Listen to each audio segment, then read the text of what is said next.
E eu peço que os irmãos já vão abrindo suas Bíblias na primeira epístola de João. Então leiamos 1 João, capítulo 5, versículos de 10 a 12.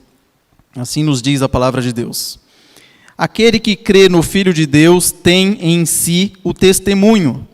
Aquele que não dá crédito a Deus o faz mentiroso, porque não crê no testemunho que Deus dá acerca do seu Filho. E o testemunho é este, que Deus nos deu a vida eterna, e esta vida está no seu Filho. Aquele que tem o Filho tem a vida. Aquele que não tem o Filho de Deus não tem a vida. Meus irmãos, recentemente eu tive que ir num hospital fazer ultrassom da Nana, ultrassom padrão do pré-natal, né? E aí a gente saiu com uma certa antecedência, 1 hora e pouco antes, que é lá na Zona Sul, a gente já conhece o trânsito aqui em São Paulo, e fomos, daria tempo tranquilo de chegar lá. Chegamos ali na Avenida 23 de Maio, um trânsito tenebroso, o carro parou, a gente não conseguia avançar ali. E aí já começou a me dar uma agonia, porque o horário do exame estava chegando, e o tempo de carência era de 15 minutos. E o tempo foi passando e nada. E eu fui ficando desesperado. Resumo da ópera. Acabamos chegando atrasados, chegamos no local, perdemos a princípio o exame, a médica já tinha ido embora, aí foram procurar outro médico que poderia fazer esse exame. E nisso, aquela angústia, por causa da incerteza de que haveria algum médico que pudesse fazer o exame. Nós também ficamos angustiados no caminho, porque nós tínhamos a incerteza de que chegaríamos no horário ou não. O que eu quero dizer? Que a incerteza, ela causa angústia. A incerteza, ela causa medo. A angústia ou a incerteza, ela causa tristeza. Então, a incerteza é algo ruim. E isso, nesse aspecto normal da nossa vida que eu estou falando, na questão de fazer um exame no hospital. Agora, vocês imaginam a gente ter incerteza das coisas espirituais, infinitamente mais elevadas. Você passar uma vida vivendo numa incerteza é uma angústia sem fim. Você passa a viver de uma maneira triste muitas vezes por causa desta incerteza. E o ponto que eu queria trazer para os irmãos desta noite é a respeito da certeza da salvação. Será que é possível nós termos certeza da salvação? Ou será que não é possível? Tem algumas linhas de outras denominações que dizem que não é possível ter essa certeza. Você tem que tentar viver da melhor maneira possível e quem sabe, talvez, se Deus quiser, você será salvo lá na frente. Mas será que é assim mesmo? É assim que a palavra de Deus nos diz? É sobre isso que nós refletiremos aqui nesta noite. Meus irmãos, o apóstolo João, ele escreveu 5 livros no Novo Testamento. Ele escreveu o Evangelho de João, ele escreveu 3 epístolas, a primeira, a segunda e a terceira, e o livro de Apocalipse. Cada um desses livros que ele escreveu tinha um objetivo específico, algo que ele queria trazer para nós. Então, para a nossa reflexão a respeito de que se é possível ter certeza ou não da salvação, nós dividiremos a mensagem em 3 pontos. No primeiro, nós falaremos a respeito das promessas de Deus. No segundo, falaremos a respeito de sinais da salvação. E, por fim, nós falaremos a respeito das certezas que nós podemos ter. Tudo com base na palavra de Deus. Então, primeiro ponto, as promessas. Quando João escreveu o seu evangelho, ele inicia o evangelho apresentando Jesus Cristo. E termina o evangelho falando qual foi o objetivo pelo qual ele escreveu o evangelho. E o evangelho de João, ele foi escrito para incrédulos, diferente da epístola de João, agora que nós lemos, que foi escrita para crentes. Mas vocês vão reparar que são bem parecidas. Por quê? Porque no início do evangelho de João, o apóstolo diz o seguinte: no princípio era o verbo, aqui verbo é Cristo.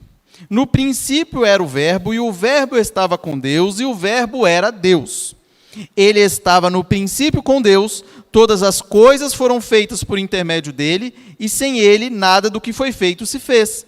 A vida estava nele, e a vida era a luz dos homens. Então o apóstolo João, ele inicia o evangelho dele apresentando Jesus para os incrédulos. Olha, incrédulos, ímpios, ou aqueles que não conhecem Deus ainda, seguinte, no princípio era Cristo. No princípio Cristo estava com Deus, no princípio Cristo era Deus. E aí ele apresenta Cristo para os incrédulos. E aí ele vai, no decorrer do evangelho, falando diversos sinais que Jesus Cristo fez quando estava aqui na terra. Os diversos milagres que Jesus fez. Diversos prodígios que Jesus fez quando estava aqui. E no final do evangelho, ele vai dizer o motivo, o objetivo pelo qual ele escreveu o evangelho. Lá em João 20, de 30 a 31, ele vai dizer: na verdade, fez Jesus diante dos discípulos muitos outros sinais que não estão escritos neste livro. Estes sinais, porém, foram registrados para que creiais que Jesus é o Cristo, o Filho de Deus, e para que, crendo, tenhais vida em seu nome.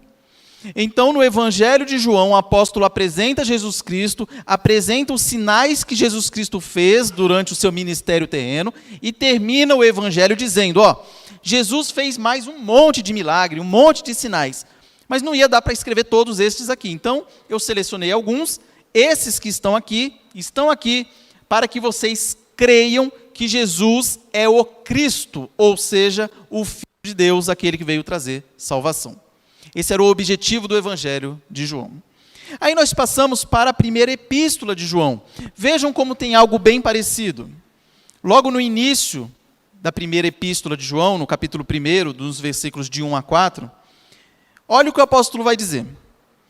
O que era desde o princípio, o que temos ouvido, o que temos visto com os nossos próprios olhos, o que contemplamos e as nossas mãos apalparam, com respeito ao verbo da vida, e a vida se manifestou, e nós a temos visto, e dela damos testemunho, e vô-la anunciamos, a vida eterna, o qual estava com o Pai, e nos foi manifestada. O que temos visto e ouvido, anunciamos também a vós outros, para que vós, igualmente, mantenhais comunhão conosco. Ora, a nossa comunhão é com o Pai e com o seu Filho, Jesus Cristo. Estas coisas, pois, vos escrevemos, para que a nossa alegria seja completa. Então, observem que o apóstolo João, na primeira epístola, ele começa também apresentando Jesus Cristo. Só que lembrem-se, ele está falando agora para crentes. Ele está falando com cristãos. Então, ele está falando que Jesus Cristo é o verbo, é a vida que se encarnou, que estava aqui no meio, e ele vai e apresenta Jesus Cristo. E tem um objetivo também, que ele está mandando essa carta, que ele está escrevendo essa epístola. E o objetivo qual é? Vejam no capítulo 5, versículo 13. Lá no final da epístola ele vai dizer: estas coisas vos escrevi, a fim de saberdes que tendes a vida eterna. A quem? A vós outros que credes em o nome do Filho de Deus. Então vejam a diferença. No Evangelho de João, ele apresentava Jesus Cristo para que as pessoas pudessem ter a vida eterna.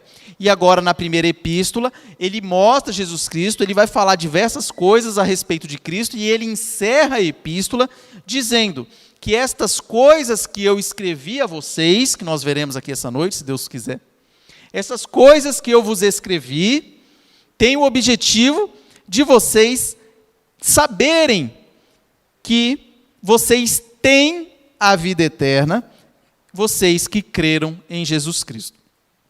Então nós temos esses dois livros escritos por João com esse objetivo. E esse objetivo que nós temos em mente, ele trata da questão da fé em Jesus Cristo como requisito para a salvação. E aqui nós já estamos dentro do nosso primeiro ponto, a questão das promessas. As promessas que Deus nos faz na Bíblia inteira. A primeira promessa a respeito do Messias, nós já encontramos lá no primeiro livro da Bíblia, lá em Gênesis, capítulo 3, versículo 15, quando é anunciado que o descendente da mulher viria e esmagaria a cabeça da serpente. A partir de então, Jesus Cristo é anunciado no decorrer da Bíblia inteirinha até que ele vem. E depois que ele ascende aos céus, continuam se referindo a respeito daquele que já veio.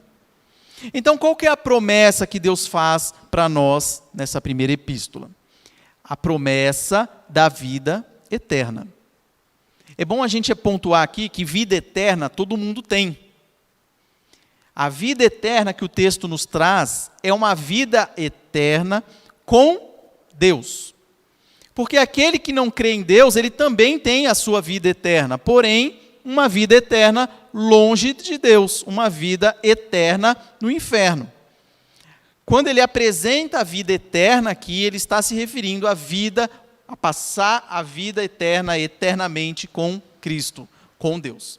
Essa é a promessa que nos é apresentada. Então nós temos aqui 3 textos de 1 João que nos mostram essa promessa. 1 João 2,25 vai dizer: esta é a promessa que ele mesmo nos fez, a vida eterna. Simplesinho. João, no Evangelho de João 3,16, porque Deus amou o mundo de tal maneira que deu seu Filho unigênito para que todo que nele crê não pereça, mas tenha a vida eterna. Evangelho de João também 3, 14 e 15, quando Nicodemos, um mestre da lei, vem confrontar Jesus Cristo responde para ele: importa que o Filho do Homem, ou seja, Jesus, seja levantado, ou seja, morto e pendurado numa cruz, para que todo que nele crê tenha a vida eterna. Então eu peguei só esses 3 exemplos, tenho diversos outros, mas para vocês verem que a promessa da vida eterna está presente muito claro na primeira epístola de João. A vida eterna, ela é anunciada, a promessa da vida eterna. Então, dito isto a respeito da promessa, agora nós pensamos o seguinte: tá, eu tenho a promessa da vida eterna. Qual que é o requisito? Crer que Jesus é o Cristo, ou seja, que é o enviado de Deus para pagar os nossos pecados e salvar-nos. Beleza, creio nisso. E agora? E agora nós passamos para a segunda parte, que são sinais. Ou seja, aquele que um dia creu em Jesus Cristo como o seu único e suficiente Salvador, se arrependeu dos seus pecados e passou a ser filho de Deus, este já é salvo e ele apresenta sinais dessa salvação.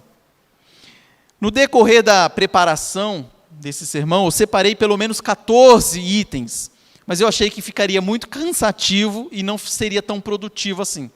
Eu mesmo jamais decoraria 14 itens. Então eu diminuí, enxuguei em 3. Se os irmãos saírem daqui com esses 3 sinais na cabeça, eu já vou ficar bem feliz. 3 sinais do salvo. Então vamos lá. O primeiro sinal, na verdade são um conjunto de sinais. O primeiro conjunto de sinais é que aquele que creu em Jesus, aquele que foi salvo, não anda nas trevas. Esse é o primeiro sinal. Não anda nas trevas. Depois nós vamos explicar o que significa isso. Segundo, ele ama os irmãos. Ele ama os seus irmãos. Vamos explicar também. E terceiro, ele crê que Jesus é o Cristo. Esses 3 sinais marcam a vida daquele que é salvo. Então, não anda nas trevas. O que isso significa?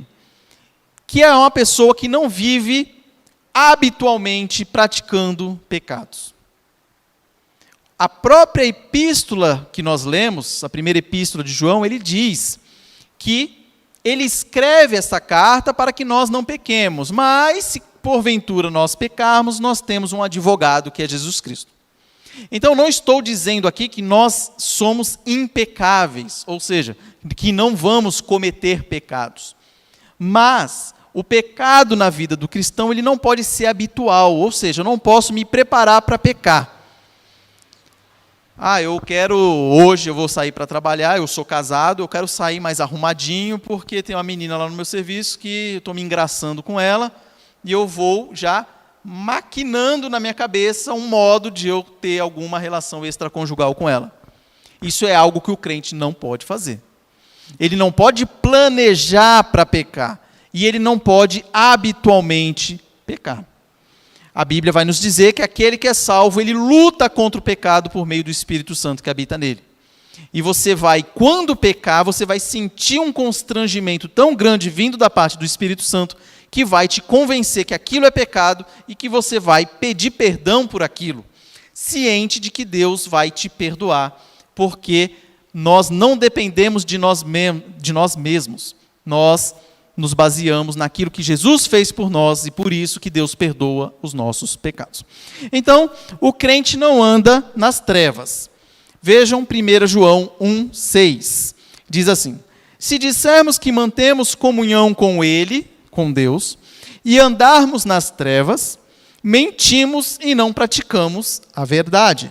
Então vejam, aquele que foi salvo pela graça, ele deve buscar andar de uma maneira que reflita isso, que não é nas trevas, porque Cristo é luz e não há combinação entre luz e trevas. E dentro do conceito de andar nas trevas, nós temos que também aquele que não anda nas trevas, ele guarda os mandamentos de Deus. Isso nós vemos em 1 João 3,24, que vai dizer que aquele que guarda os seus mandamentos permanece em Deus e Deus nele. Então, aquele que não anda nas trevas guarda os mandamentos de Deus. Outra característica é que aquele que não anda nas trevas, ele não ama o mundo. Não ameis o mundo, nem as coisas que há no mundo. Se alguém amar o mundo, o amor do Pai não está nele. 1 João 2,15. Então, aquele que não anda nas trevas também não ama o mundo. Aquele que não anda nas trevas, ele também pratica a justiça. 1 João 2,29, se sabeis que ele é justo, reconhecei também que todo aquele que pratica a justiça é nascido dele. E por fim, não vive pecando, como nós falamos anteriormente, e esse é o versículo que eu queria chamar mais atenção para esse primeiro momento aqui, para esses sinais dos salvos. Acompanhem, por gentileza, 1 João 3,9, que vai dizer assim: todo aquele que é nascido de Deus não vive na prática de pecado, pois o que permanece nele é a divina semente. Ora, esse não pode viver pecando, porque é nascido de Deus. Então, aqui nós encerramos esse primeiro sinal, o sinal do salvo, o sinal daquele que aceitou Jesus como seu Senhor, aquele que é nascido de Deus, aquele que é filho de Deus. Um dos sinais, uma das características dele é que ele não vive em pecado. Ele vive de maneira diferente do mundo. Ele não tem o pecado como rotina e como habitualidade. Ele não pratica pecado como se fosse algo de sua menos importância. Ele se preocupa com os pecados que tem na sua vida e busca melhorar, parando de praticá-los. Esse é o primeiro sinal. Agora, o segundo sinal, meus irmãos, ama os irmãos. Aquele que é convertido, ele ama os irmãos. 1 João 2,9. Aquele que diz estar na luz e odeia seu irmão, até agora está nas trevas. Ou seja, se a pessoa diz que é convertida, ela deve buscar amar os seus irmãos. E aqui, meus irmãos, vamos quebrar um paradigma que está sendo muito disseminado hoje. Amor não é sentimentalismo. Não é uma coisa gostosinha que dá no meu coração e que faz eu me sentir diferente. Porque isso é incontrolável, é um sentimento. Ninguém controla o medo, ninguém controla o susto. E amor não é isso. Amor está relacionado à ação. Então, quando eu amo meu irmão, eu não preciso ficar de tititi com ele, não. Eu amo meu irmão auxiliando ele no que ele precisar, oferecendo meu ombro para o que ele precisar, se ele precisar, auxiliando nele em algum sentido, mas não é sentimentalismo. Toda vez que tiver amor na Bíblia está relacionado à ação e não a sentimento. Por isso que o texto que nós lemos anteriormente aqui de João 3,16 vai dizer assim: porque Deus amou o mundo de tal maneira que aí ele faz alguma coisa. Ele não só ama, ele não, eu amo o mundo, o povo, que legal. Ele ama e envia o seu Filho, para que todo aquele que nele crê tenha vida eterna. Então, amor está relacionado à ação, à obra, a fazer alguma coisa.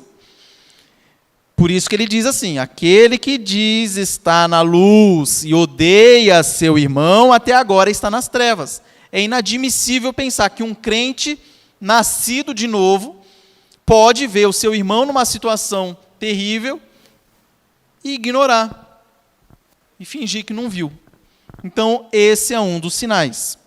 Nós temos outro versículo que fala disso também, 1 João 3,17. Porque o crente ele vai se compadecer do seu irmão. Observem lá. Ora, aquele que possuir recursos deste mundo e vir a seu irmão padecer necessidade e fechar-lhe o seu coração, como pode permanecer nele o amor de Deus? Então percebam a característica aqui do amor relacionado com a ação. Aqui não está falando de ter um sentimento especial e desse jeito com o irmão. Aqui está falando que é aquele que vê o seu irmão padecer necessidade e finge que não está vendo, ou podendo ajudar, não o faz. Então, uma característica daquele que foi salvo é amar o seu irmão. Então, primeiro, não anda nas trevas. Segundo, ama seu irmão. Terceira característica, ele crê que Jesus é o Cristo. Nós vamos ler aqui alguns versículos, mas é importante nós pontuarmos o seguinte. Pouca gente hoje em dia duvida que Jesus existiu. O Jesus histórico, aquele que viveu no Oriente Médio, que foi, segundo algumas religiões, um profeta, um sábio, etc. Os muçulmanos creem em Jesus. Os judeus creem em Jesus. Os cristãos creem em Jesus como sendo aquele homem que viveu lá no Oriente Médio. Diversas outras religiões também creem que existiu um Jesus histórico. O problema não é isso. O problema está em crer que este homem que viveu lá no Oriente Médio há 2000 anos atrás, ele é o Cristo. O Cristo é um título. Ou seja, Jesus é o Messias, o Salvador. Então, há a necessidade de crermos que aquele Jesus, ele é o Cristo. O Filho de Deus, aquele que veio enviado por Deus à terra para pagar os nossos pecados e nos trazer a vida eterna. Então, alguns versículos que falam sobre isso. Na verdade, só um, porque ele já é didático demais. 1 João 5:1. Observe o que vai dizer a palavra de Deus. Todo aquele que crê que Jesus é o Cristo é nascido de Deus. Vamos ler esse versículo, meus irmãos, todos juntos de novo?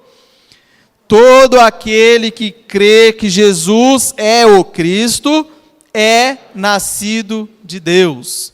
Observem o verbo aí, é nascido de Deus.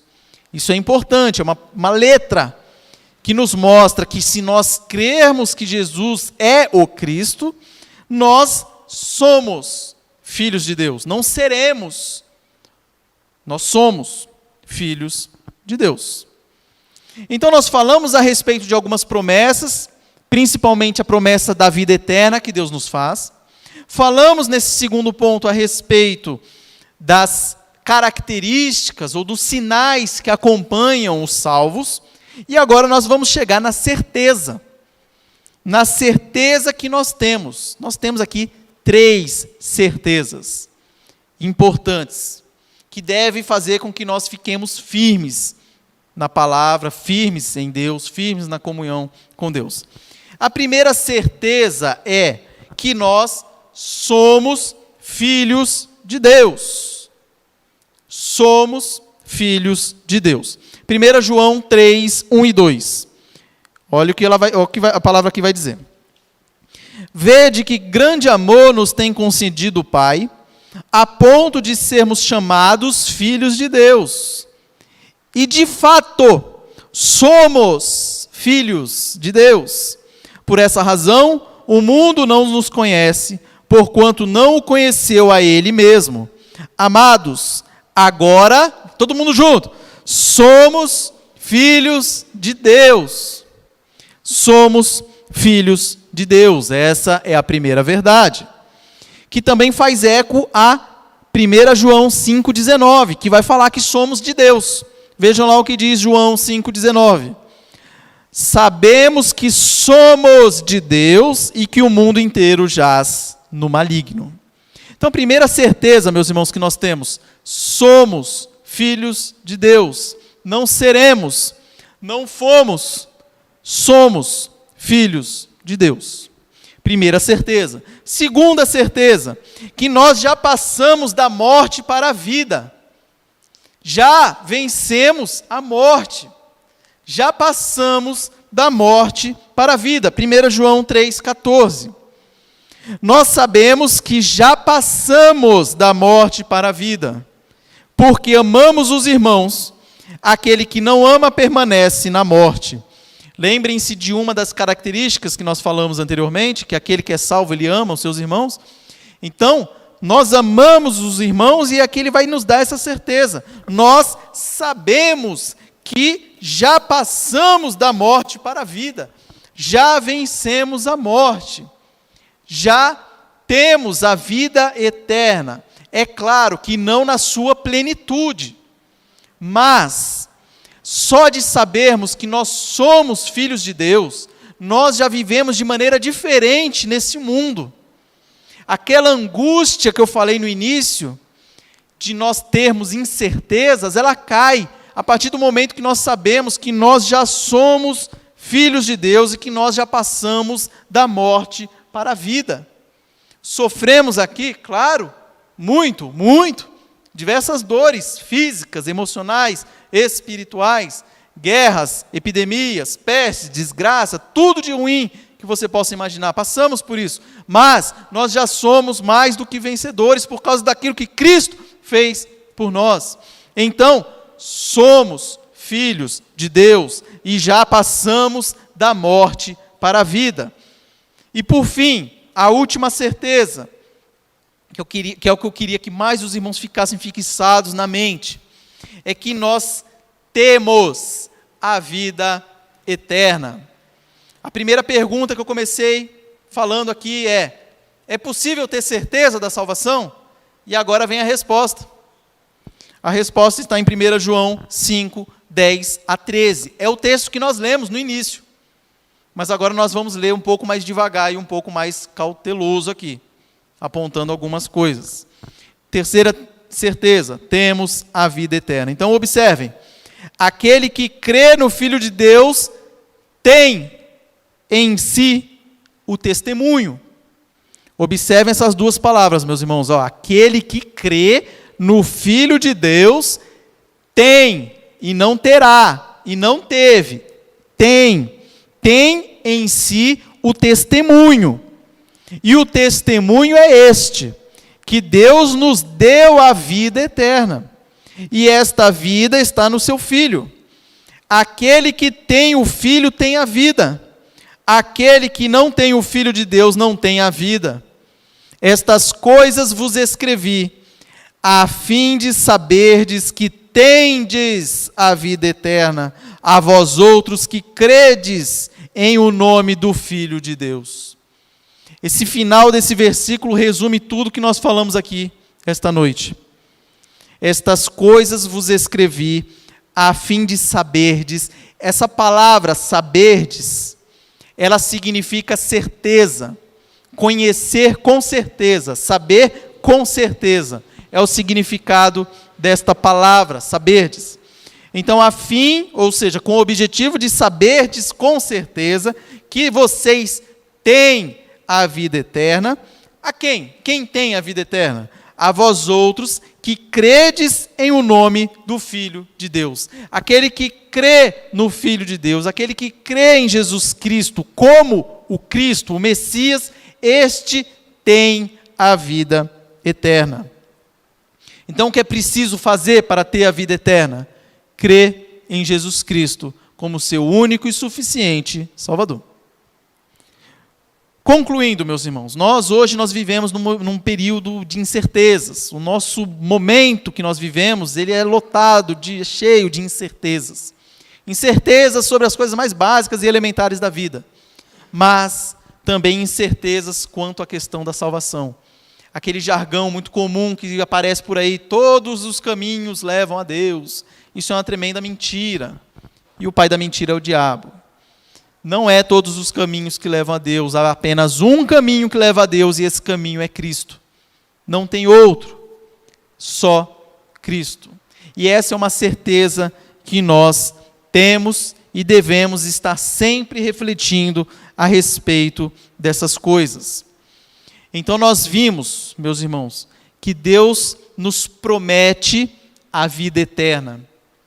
Deus nos manda o seu Filho para que nós tivéssemos fé nele e assim fôssemos salvos. E a partir de então, começa aquele processo de santificação e isso resulta em sinais. E os sinais foram apresentados aqui esta noite. Os sinais dos salvos. E por fim, nós vemos as certezas que nós podemos ter, que somos filhos de Deus, já passamos da morte para a vida, e nós temos a vida eterna. Meus irmãos, 4 aplicações práticas aqui para a nossa vida. O que eu faço com tudo isso? Agora eu aprendi esse monte de coisa, e agora? No que eu uso isso na minha vida? Primeira aplicação, viva alegre. Viva alegre. Porque agora você sabe que você tem a vida eterna se você crê em Jesus. 1 João 1:4, ele vai falar: estas coisas, pois, vos escrevemos para que a nossa alegria seja completa. Ou seja, saber que nós já temos a vida eterna deve fazer com que nós vivamos uma vida feliz e alegre. Não uma vida angustiante, uma vida que você não sabe o que vai acontecer. Nós sabemos, nós temos certeza daquilo que vai acontecer, da onde nós vamos e onde nós passaremos a eternidade. Então, primeira aplicação, viva de maneira alegre, baseado nessa certeza. Além disso, busque viver de uma forma que agrade a Deus. Busque cumprir os seus mandamentos. Para isso você tem que conhecer a palavra de Deus para saber quais são os seus mandamentos. No capítulo 2 de 1 João, versículo 6, ele vai dizer, aquele que diz que permanece nele, esse deve também andar assim como ele andou. Então nós devemos imitar Jesus Cristo na nossa vida diária. Então vamos buscar viver de maneira que agrade ao nosso Deus. Se nós temos algum pecado que nós estamos vivendo, vamos largar isso, vamos na força do Espírito, orando, pedindo que Deus nos fortaleça para que nós possamos vencer esses pecados e cada vez mais nos assemelhemos a Jesus Cristo e vivamos de uma maneira que agrade a Ele. Terceiro, faça um raio-x da sua vida, com base nesses sinais que nós falamos aqui. Os sinais do amor ao próximo, o sinal acerca do modo como nós estamos vivendo, do modo que fazendo aquele raio-x, será que eu creio em Jesus Cristo mesmo como meu único e suficiente Salvador? Se eu creio, eu estou vivendo de acordo com isso? Então faça um raio-x com base nesses sinais e busque ir melhorando em cada ponto que você tem dificuldade, lembrando e enfatizando sempre na força do Espírito Santo, porque se depender de nós, nós não conseguimos nada. E por fim, se você vive em pecado, tome cuidado, porque isso pode te levar à condenação eterna. Meus irmãos, que Deus nos conforte, que Deus nos auxilie, que Deus nos faça viver de acordo com o que Ele espera de nós e que nós firmemos essas certezas nesta noite, que nós já temos a vida eterna. Saiam com isso na cabeça: eu creio em Cristo, é o meu Salvador, eu busco viver de acordo com Ele, eu busco agradá-lo, eu busco viver em comunhão com Ele, eu sei que eu tenho a vida eterna e por isso eu me alegro no Senhor. Que Deus nos abençoe e nos guarde, meus irmãos.